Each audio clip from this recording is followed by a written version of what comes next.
What is up, everyone? JoPaWrites here once again, and today I'm going to revamp the writer's thoughts. This is something that I've been wanting to do for some time. I'm really excited about it, so thank you guys for stopping by and tuning in. I will be posting this to YouTube and also your favorite podcasting platforms. If you have not seen the live version, though, it will happen twitch.tv/JoPaWrites. I'm JoPaWrites on all platforms, so make sure you check that out as well. And thank you guys for jumping into it. It's going to be a very action-packed one. What we're doing is talking about all the news in gaming and some of the other geeky stuff that I am into. So I hope you stick around and hang out. So first of all, some of the big news that happened this week. One is that PS4 and Sony actually sent out some questionnaires to PS4 owners about whether they want to see PS4 games remote played on the Switch. This is a potential game changer, and they wouldn't send out these questionnaires without having some kind of deal in place, which is pretty awesome to me. I'm very excited. Playing PS4 games on the go would be amazing. The PSP, all those previous handheld PlayStation systems have not really worked out very well. So for my opinion, this could be nothing but awesome. I hope it comes true. And normally Sony doesn't send out these questionnaires unless they have some plan in place to make it happen, because they don't want to get people's hopes up. They know what that type of information will do and how quickly it will spread. So yeah, that's very awesome. I saw that. I thought it was a really cool idea that I had never thought of, because for those who don't know, Xbox actually has a feature now that you can play Xbox on the go on PC, and now that there's new handheld PC consoles coming out as well from Nvidia and such, I think there's some things that PS4 definitely has to try to match, and this is the way that they're going to do that.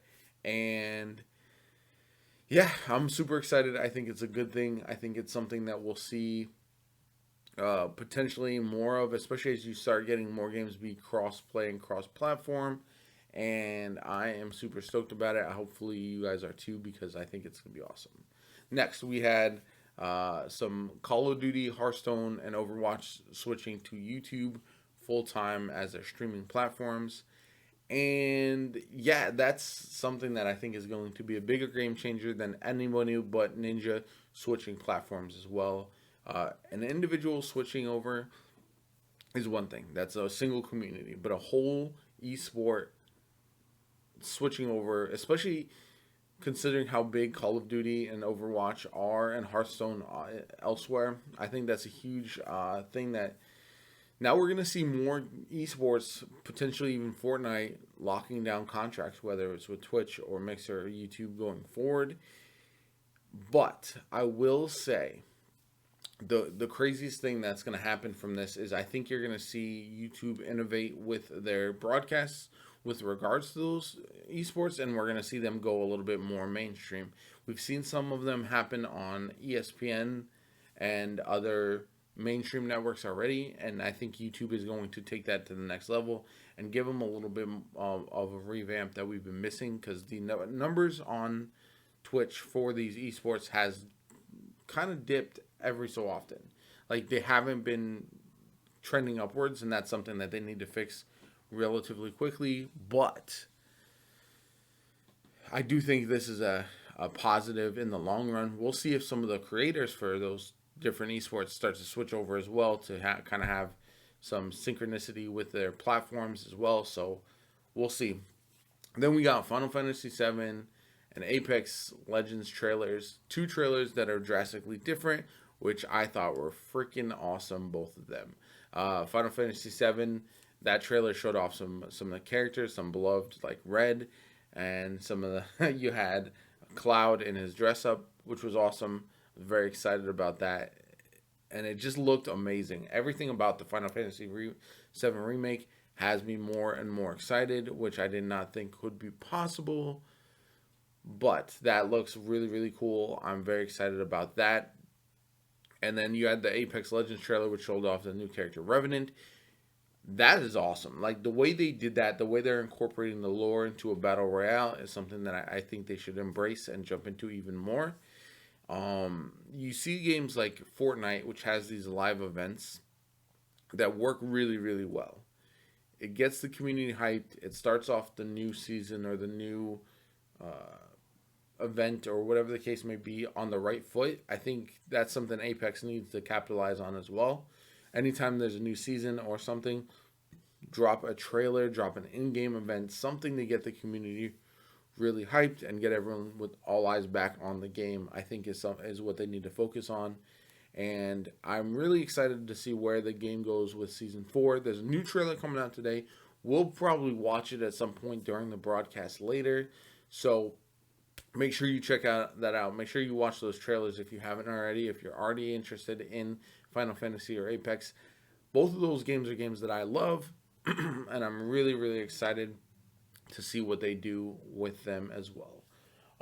Up next, there's a PS5 official reveal, launch information, all that kind of stuff happening on February 15th, which is in just 2 weeks from when I'm airing this, and that's going to be, I can't wait, because in all likelihood, we're going to get the price points, we're going to get the release dates officially, we're going to get the specs, all that kind of good stuff, and it's going to show off exactly what we're dealing with, what we're waiting for. I know Xbox has released a bit of information already, so now it's time for PS5 to match that and show off what we're really looking forward to.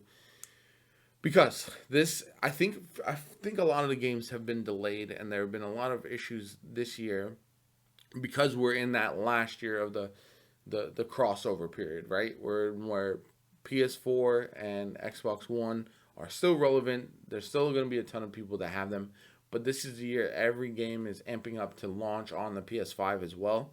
And so because of that, I think you're seeing a lot of things where the capabilities of the previous games, of the previous systems, are being pushed to their limits. And now you almost need the new system to come in and show off the next gen graphics and upgraded frame rates and all that stuff. Because ultimately, you want the best games possible. And you can already see the last year or two, games start to really struggle on the PS4 and Xbox One at times. And it's really unfortunate because those systems have held up really, really well comparatively. But going forward, you're definitely going to see most of the games optimized for the next gen consoles, and that's going to mean these other games might struggle and might not look as great. Hopefully, the gap closes a little bit between PC and then the PS5 and Xbox Scarlet, Xbox S series, because we're starting to see like games that I play personally, like Apex and Destiny. Those games, you can see there's a big gap in the way the games play from console to PC. And as long as there is that, there's going to be a difficult balance between the developers having to juggle both systems instead of just having one system that works really, really well. And that is something that I hopefully, once that gap starts to close a little bit, obviously PC has an advantage. They're going to continue to innovate, continue to come out with new stuff. But if there's a closer gap for now, at least that'll allow games to come out and be just that much better and a little bit more optimized and make things a little easier on the developers. And the final thing we're going to touch on today, something I'm a Niners fan. Unfortunately, my team lost the Super Bowl last night. Very bummed about that. Hopefully, they'll be back next year. But sports talk aside, a couple cool things happened during the Super Bowl commercials. One, we got the Disney Plus trailers for Scarlet Witch and Vision, the WandaVision. We had the Captain America, Falcon and Winter Soldier show, which looked pretty cool. Both of those trailers looked movie-like, and I think that's what we're seeing. We've seen it with Netflix with some of their production. We've seen it with HBO. We've seen it with Hulu. Some of their TV shows looking almost like the movies. That's how well done they are. That's how good their trailers are, all that kind of good stuff. So I think we're going to see more of that going forward, and those are shows that I'm very, very much looking forward to. You'll see a lot of people jump back on the Disney Plus bandwagon. Unfortunately, they're not out till later this year. but they're shows that I'm very excited about. I think anyone who's followed the MCU at all should be interested in those as well, because I think they're going to be very good shows. And that and the Loki show as well, they all seem very, very different, which is a good thing. You don't want, unfortunately, what ended up happening with, I think, the Marvel Netflix shows is that even though they were different characters, they all kind of were grounded in the same universe, which kind of made it a little bit of a struggle. But then we had Super Bowl commercials, which involved two content creating stars, which was pretty cool to see. We had TimtheTatman in the NFL 100 commercial, which was pretty wild. Seeing creators in commercials that aren't Ninja is a big step forward. And then we also had Bugha in a commercial. Bugha, if you don't know, is the teenager who won the Fortnite World Cup. Many people might not have recognized him. He was at his desk playing a game at the time, but it is pretty exciting to see that more and more the gaming and streamers and their fame is going to the mainstream. So I really am looking forward to seeing where it goes from here. How many more people will capitalize on that? Even if you look at it, there are folks that could probably do local commercials and at a smaller level and get a little bit of that rub. So I think it's going to trickle down, not to the point where every streamer is going to get their own commercial or anything of that nature, but I think using their celebrity, their fan base, who is, I think, a little bit more involved than you might see from like a standard TV show, is the way to go going forward for companies, especially companies who can't afford your huge big name actors. So it might be a good way to go about things, but we'll see. And then he should have been, yeah. And so Tim probably in his chat from now on is going to be hearing "Take It to the House" for the foreseeable future, but I think that's nothing but a good thing. And watching them in the Super Bowl commercials was really awesome. So that's going to conclude my writer's thoughts for today. Thank you so much. Again, you can catch it on YouTube and all your favorite podcast platforms. I'm going to throw it up there. We'll air 3 episodes a week. And thank you guys for hanging out and stopping by, and catch you. Thanks as always for stopping by the channel. Make sure to like and subscribe for future content, and I will catch you guys later.